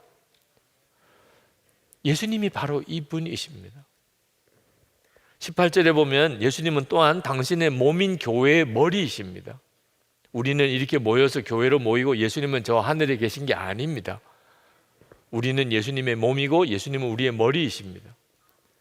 예수님은 모든 존재의 근원이십니다. 예수님은 부활의 첫 열매이십니다. 예수님은 만물의 으뜸이십니다. 어떤 사람은 오직 예수라면 가정도 직장도 다 내팽개치는 그런 사람을 생각하는 사람도 있습니다. 실제로 우리 주변에 예수 잘 믿는다고 하면서 가정도 소홀히 하고 그리고 직장도 소홀히 하는 사람도 있습니다. 그 사람은 예수를 잘 믿는 사람이 아닙니다. 자기가 그렇게 말을 하는 것뿐이지. 예수를 잘 믿는데 그렇게 할 수가 없습니다. 이사야 11장 2절에 보면 여호와의 영 곧 지혜와 총명의 영이요 모략과 재능의 영이요 지식과 여호와를 경외하는 영이라고 했습니다. 하나님의 이 모든 충만함이 예수님 안에 있습니다. 19절 말씀에 하나님께서는 그분 안에 모든 충만함을 머무르게 하시기를 기뻐하시고, 그러므로 예수님 안에는 지혜와 총명, 그리고 모략과 재능, 그리고 지식, 그게 충만하신 분입니다. 그러므로 우리가 오직 예수의 믿음으로 살게 되면 우리의 삶이 지혜롭고 총명한 삶이 되는 겁니다. 재능이 있는 삶이 되는 겁니다. 별 볼 일 없는 것 같은 두 사람이 만나서 가정을 꾸렸는데 얼마나 천국 같은 가정을 이루고 사는지, 아주 하찮은 일을 하는 것 같은데 얼마나 아름다운 기업을 만들어내는지. 왜? 예수님 안에서는 하나님의 지혜와 총명함과 지식과 모략과 재능이 충만하신 분이시기 때문에 그렇습니다. 삶이 반듯해지고 가정과 일터가 놀랍게 일어나게 됩니다. 부패한 나라들에 가보면 대부분 미신이 강합니다. 미신이 뭡니까? 귀신에게 재물을 바치고 복을 구하는 것입니다. 다시 말하면 귀신에게 뇌물을 쓰는 거예요. 자, 자기가 섬기는 귀신이 뇌물을 받는 신입니다. 그러니까 그 사회에는 뇌물을 주고 받는 게 특별한 죄책감이 없습니다. 뇌물을 안 주면 사람이 매정한 인정머리 없는 사람처럼 취급을 합니다. 그런데 신명기 10장 17절에 보면 하나님은 뇌물을 받지 않는 신이라고 나옵니다. 그래서 정말 오직 예수로 살게 되면 뇌물 줄 수가 없고 받을 수도 없습니다. 오직 예수의 믿음을 가져야 죄와 악에서 흔들리지 않는 것입니다. 뿐만 아니라 예수님은 하나님과 우리를 화해시키신 분입니다. 20절에 보면 그분의 십자가의 피로 평화를 이루셔서 그분으로 말미암아 만물을, 곧 땅에 있는 것들이나 하늘에 있는 것들이나 다 자기와 기꺼이 화해시키셨습니다. 예수님은 저와 여러분을 위해서 십자가에 피 흘려 죽으신 분입니다. 왜 그렇게 하셨을까요? 우리의 죄를 속죄하려고. 그것뿐일까요? 하나님과 화해하게 하려고 하신 거예요. 여러분, 이 속죄와 화해는 차이가 있습니다. 어떤 사람을 내가 그 사람이 잘못한 거 속죄한다, 용서한다, 그러나 만나기는 싫다, 그런 사람들도 있잖아요. 하나님은 그렇게 하지 않으셨습니다. 우리의 모든 죄를 다 사하셨다. 그리고 우리와 화해하셨습니다. 다시 말하면 하나님과 우리가 친밀히 동행하는 은혜를 허락하셨습니다. 이건 엄청난 은혜입니다. 그래서 우리도 화해자가 되는 겁니다. 아유, 용서할게요. 뭐 용서하면 되지요, 뭐. 그러나 그 사람하고 다시는 엮이고 싶지 않습니다. 그건 진짜 용서가 아닙니다. 십자가의 은혜를 받은 사람은 그렇게 할 수가 없습니다. 그의 죄를 속죄할 뿐만 아니고 그를 받아들이고 그리고 사랑하는 것까지 가야 십자가의 사람입니다. 손양원 목사님이 그렇게 하셨잖아요. 예수님을 믿는다는 건 엄청난 사건입니다. 여러분, 이 속죄의 화해의 증거가 골로새 교인들입니다. 21절 22절에 보면 사도 바울은 이방인으로서 하나님과 원수 관계였던 골로새 교회 교인들, 그들이 예수 그리스도로 인하여 하나님과 화해하고 거룩한 백성이 되고 유대 그리스도인들과 다 하나가 되었다 말씀하고 있습니다. 예수님을 믿으면 변화되지 않을 사람, 바뀌지 않을 인생이 없습니다. 그래서 예수 그리스도 그 믿음의 터에 굳건히 서라고 말하는 겁니다. 23절에 그러므로 여러분은 믿음의 든든히 터를 잡아 굳건히 서 있어야 하며 여러분이 들은 복음의 소망에서 떠나지 말아야 합니다. 이단에게 휘둘릴 이유가 없다 그 말입니다. 이단의 미혹이 되어서 교회를 떠나는 사람도 문제지만 교회에 남아있는 이들도 여전히 문제를 가지고 있습니다. 나는 죽고 예수로 사는 것이 부담스러운 사람, 오직 예수 이렇게 말하는 것이 아직도 마음에 이렇게 안 와닿는 사람, 그러면서도 교회는 다닙니다. 여러분, 절대로 이런 상태에서 머물러 있으시면 안 됩니다. 그 사람은 언제 믿음 다 무너지고 이단에 휩쓸릴지 모르는 사람입니다. 이미 마음은 그런 상태에 있는 사람입니다. 아주 아무것도 아닌 것 같은 시험에 어처구니 없이 무너지는 일이 그래서 일어나는 겁니다. 예수 그리스도가 누구신지 모르기 때문에.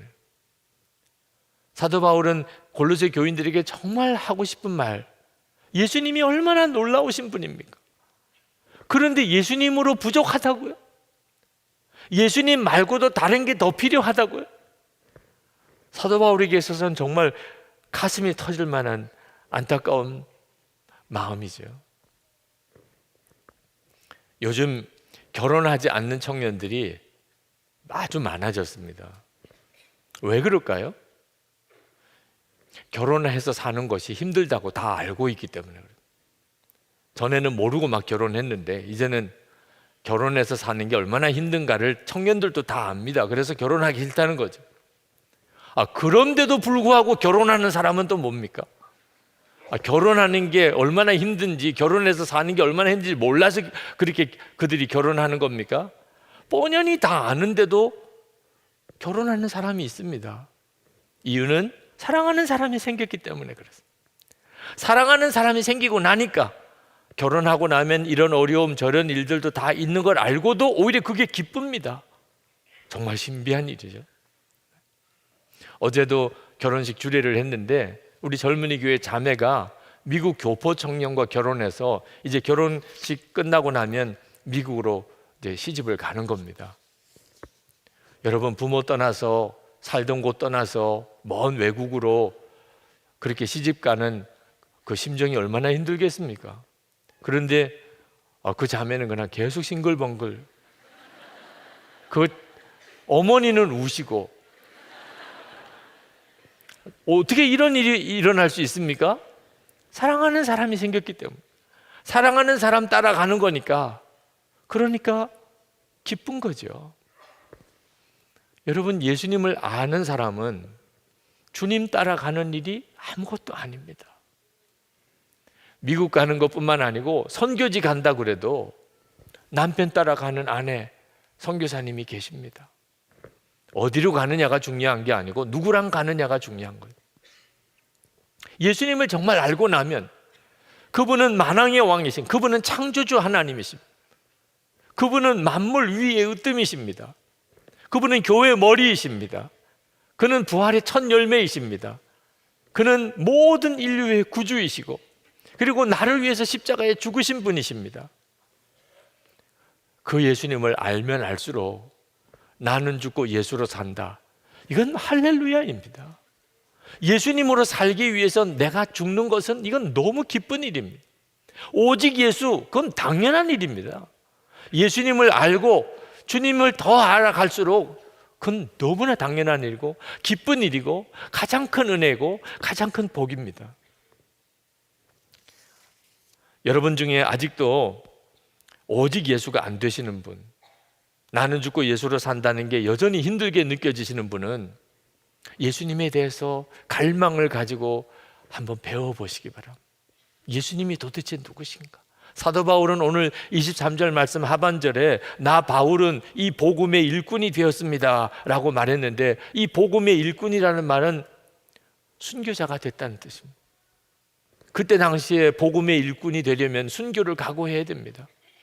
주님이 얼마나 좋았으면 순교의 길도 가는 겁니까?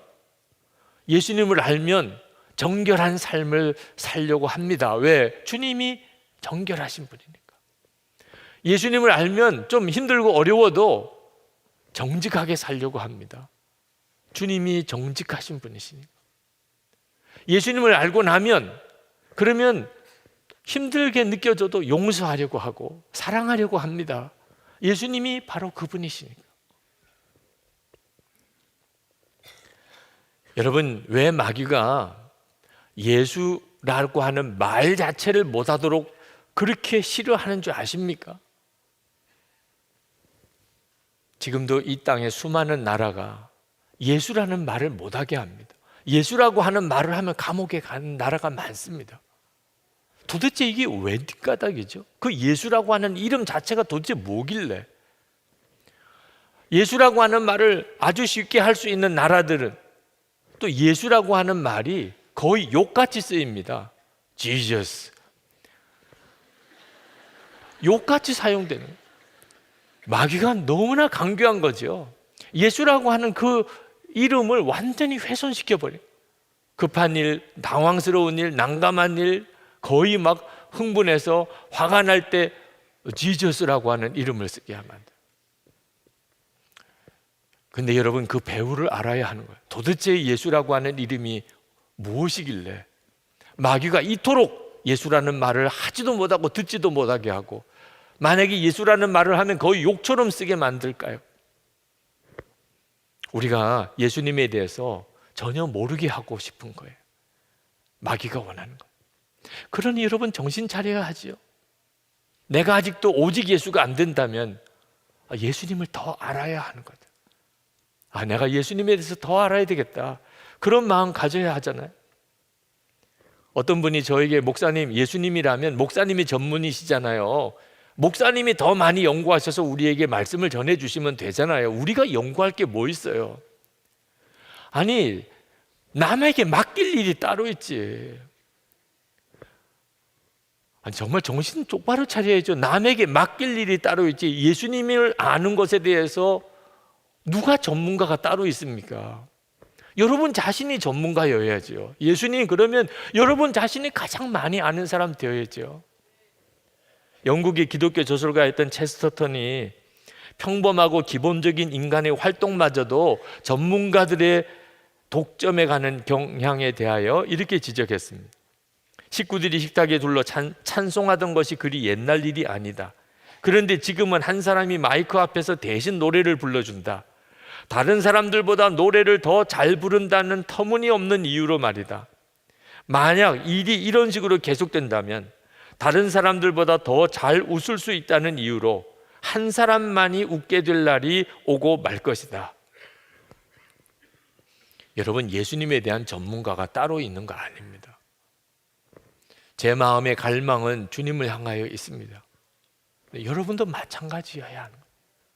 예수님 더 알고 싶어요. 주님 정말 더 알고 싶어요. 여러분 중에는 예수를 잘 믿고는 싶은데 도무지 예수 잘 믿는다고 말할 자신이 없어서 좌절에 빠진 분들이 있으실 겁니다. 여러분 그 좌절을 기대로 바꾸세요. 내가 알지 못하는 예수님, 내가 아직도 다 온전히 알지 못하는 그 엄청난 예수님에 대한 놀라운 하나님, 신비한 지식이 있다. 기대가 되잖아요. 예수님에 대해서 더 알게 돼요. 예수님을 더 많이 배우게 돼요. 예수님에 대해서 정말 눈이 뜨이는 그런 세계가 내 앞에 기다리고 있어요. 주님이 그렇게 해주실 거예요. 내가 아직도 예수님을 잘 몰라서 이 정도밖에 안 되는 거구나. 주님, 제 눈을 열어주십시오. 도대체 사도 바울은 어떤 사람이길래 나는 죽고 예수로 산다고 그렇게 고백할 수 있었습니까? 도대체 오직 예수라고 말하는 것은 도대체 무엇이길래 그렇게 말하는 것입니까? 저로 알게 해주세요. 주님이 여러분을 그렇게 도와주실 것입니다. 여러분이 만약에 집에서 어떤 아주 옛날 책을 하나 발견해서 이렇게 펼쳐보니까 깜짝 놀라게도 여러분의 집안의 비밀이 그 속에 들어있어요. 보통 가문이 아니에요. 보통 가문이. 우리 가문의 조상이 보통 사람이 아니에요. 여러분의 존재가 보통 존재가 아니에요. 여러분이 만약에 그것을 알게 되었다면 여러분 그 조상에 대해서 더 알고 여러분 자신에 대해서 더 알기를 갈망하지 않겠습니까? 목사님, 우리는 그런 일이 가능성이 1도 없어요. 우리는 알고 보니까 완전히 상놈 집안이었습니다. 좋아요. 여러분의 집안이 상놈 집안이어서도 좋아요. 육신적으로는 뭐 그런 일이 일어날 일이 전혀 없어도 영적으로는 완전히 달라요. 영적으로는 완전히, 여러분 100%예요. 하나님은 나의 아버지죠. 예수님은 나 위에 죽으셨어요. 만왕의 왕이신 주님이 나와 함께 계세요. 궁금하지 않습니까? 도대체 하나님은 어떠신 분이? 예수 그리스도 그분은 얼마나 놀라우신 분인가? 마음의 갈망이 일어나지 않나요? 그렇게 되기를 축복합니다. 사도 바울이 그렇게 간절히 말씀하고 있는 것이에요. 제가 어릴 때 늘 부르던 찬송가 중에 지금 찬송가 96장에 나와 있는 예수님은 누구신가? 그런 제목의 찬송이 있습니다. 어린아이들 때부터 많이 부르던 찬송입니다. 가사가 이렇습니다.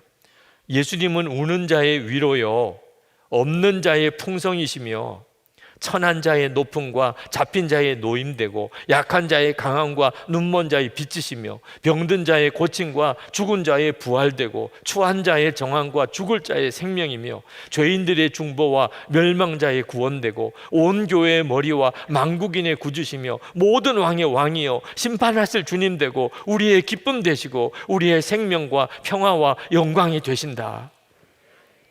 여러분 정말 황홀하잖아요. 아니 예수님이 이런 분이시란 말이야. 실제로 여러분이 체험해야 되잖아요. 누려야 되잖아요. 여러분에게 다 그 은혜가 주어져 있는 겁니다. 오늘 이 시간 우리가 하나님 앞에 간절히 기도했으면 하는 것은 주님, 제가 정말 주님을 더 알고 싶습니다. 정말 오직 예수, 그 믿음으로 제가 한번 예수 믿고 살고 싶습니다. 주님 은혜를 주소서. 주님 제 영의 눈을 열어주소서. 주님의 말씀을 듣는 귀를 열어주소서. 우리 한번 주여 부르짖고 기도하겠습니다. 주여!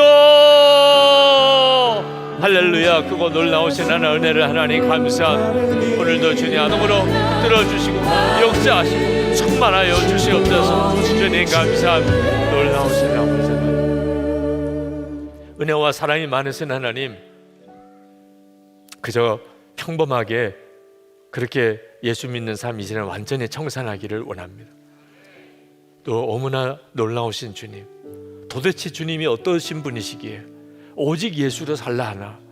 나는 죽고 예수로 사는 게 어째 복인가? 이제는 분명한 답을 얻게 되기를 원합니다. 천지의 창조주이시고 만왕의 왕이시고 교회의 머리이시고 온 인류의 구세주이시고 만유 가운데 충만하신 주님, 주님을 정말 더 알고 싶습니다. 하나님, 주님의 더 깊은 은혜로 들어가기를 원합니다. 이 시간에 마음을 열고 주님 앞에 간절히 갈망하는 모든 성도들에게 주께서 친히 머리머리에 안수하시고 그 눈의 영안을 여시고 귀에 하나님 주의 손을 얹으셔서 주의 말씀 듣는 귀를 열어주셔서 마귀가 우리의 마음을 혼미하게 하여 그리스도의 복음의 영광의 빛을 보지 못하게 했던 것들이 다 회복되게 하여 주옵소서. 주님과 동행하는 놀라운 삶, 가정에서나 일터에서나 하나님 학교에서나 또 교회에서나 하나님 정말 주님과 동행하는 놀라운 삶 살게 하여 주시옵소서. 오늘도 하나님 앞에 나와 전심으로 예배하고 주님을 향한 뜨거운 사랑 마음을 담아 하나님 예물을 주님께 올려드립니다. 온전한 12일주를 드리고 감사의 예물을 드리고 선교 헌금을 드리고 또 어려운 이들을 돕는 구제의 헌금을 드립니다. 하나님 앞에 감사하며 드리기를 기뻐하는 성도들의 마음의 중심은 이미 하나님께서 받아주신 줄 믿습니다. 하나님, 저들의 삶 속에 주께서 베푸실 말할 수 없는 은혜가 또한 풍성하게 하여 주옵소서. 어디서든지 하나님의 자녀답게 정말 소금처럼 빛처럼 그렇게 살게 하소서. 육신의 강건함을 주소서. 오늘도 주의 손으로 깨끗하게 치료해 주소서. 우리의 가정에 하나님의 은혜가 넘치게 하소서. 온 가족이 다 구원받게 하소서. 부모님이 구원받게 하소서. 우리의 자녀들이 다 구원받게 하소서. 하나님 앞에 더욱 귀하게 쓰임받는 축복의 자녀들 되게 해주소서. 성도들의 기업에 주님 은혜 위에 은혜를 더하소서. 그저 먹고 입고 사는 정도가 아니고 베풀고 돕고 섬기고 하나님 주여 은혜의 정말 강과 같이 그렇게 살 수 있도록 힘을 주소서. 나라와 민족을 위한 우리의 기도를 주님 앞에 올려드립니다. 이 나라가 진정으로 하나님을 경외하는 정말 복 있는 나라가 되게 하시고, 그리고 이 민족이 복음으로 통일되는 역사가 속히 이루어지게 하소서. 북한에 억류되어 있는 김국기 목사님, 중병 중에 있다고 들려오는 김정욱 목사님, 최충길 선교사님, 또 온성도 목사님 속히 풀어주소서. 북한에 이름도 형편도 다 알지 못하는 말할 수 없이 억눌려 있는 믿음의 성도들도 있고 또 정말 두려운 그런 수용소 생활하는 이들이 많습니다. 이 민족 가운데 진정한 십자가의 하나님 회복 또 평화와 통일 그날을 속히 허락해 주옵소서. 선교사님과 선교사님 가족을 위해서 기도합니다. 하나님, 선교사와 선교사의 가족들을 책임져 주소서. 하나님, 함께 하심을 항상 바라보게 하시고 주님의 은혜 안에 살게 하시고 예수님께서 언제나 주인 되어 주시고 그래서 주 안에서 넘치는 새 힘을 부어 주소서. 그래서 맡겨진 사명을 끝까지 잘 감당할 수 있는 힘을 주시옵소서. 주 예수 그리스도 이름으로 간절히 기도합나이다. 아멘. 우리 다 일어나셔서 오직 예수 그 찬양을 하나님께 올려드리겠습니다.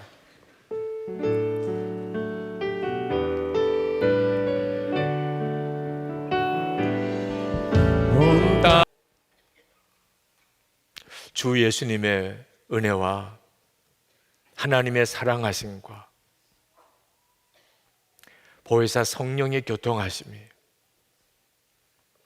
예배 후에 돌아가는 모든 성도들과 함께 하시기를 축원하옵나이다. 아멘.